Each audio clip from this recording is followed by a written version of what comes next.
എല്ലാവർക്കും പുതിയ ഒരു വീഡിയോയിലേക്ക് സ്വാഗതം. കനത്ത മഴ തുടരുന്ന സാഹചര്യത്തിൽ ഇന്ന് ഈ ജില്ലകളിലെല്ലാം അവധിയായിരിക്കും. വിശദമായ വീഡിയോയിലേക്ക് കടക്കുന്നതിന് മുമ്പ് ഈ ചാനൽ ഇതുവരെയും സബ്സ്ക്രൈബ് ചെയ്യാത്ത കൂട്ടുകാർ സബ്സ്ക്രൈബ് ചെയ്ത് തൊട്ടടുത്തുള്ള ബെല്ലൈക്കൺ കൂടി എനേബിൾ ചെയ്യൂ. കൂടാതെ നിങ്ങളുടെ കൂട്ടുകാരിലേക്ക് ഷെയർ ചെയ്യാനും വീഡിയോ ഒന്ന് ലൈക്ക് ചെയ്ത് കാണാനും ശ്രദ്ധിക്കുക. അപ്പോൾ നമുക്ക് നേരെ വീഡിയോയിലേക്ക് കടക്കാം.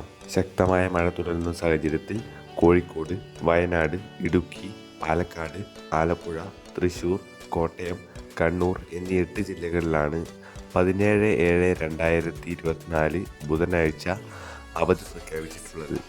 ഈ 8 ജില്ലകളിലാണ് ഇന്ന് അവധിയായിരിക്കും.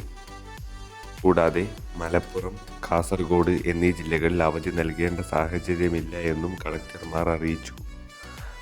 കൂടുതൽ വിദ്യാഭ്യാസ അറിയിപ്പുകൾക്കും അവധി അറിയിപ്പുകൾക്കും വിദ്യാഭ്യാസ വാർത്തകൾക്കുമായി ചാനൽ മറക്കാതെ സബ്സ്ക്രൈബ് ചെയ്ത് ബെല്ലൈക്കൺ കൂടി എനേബിൾ ചെയ്യൂ. Thanks for watching. ബൈ.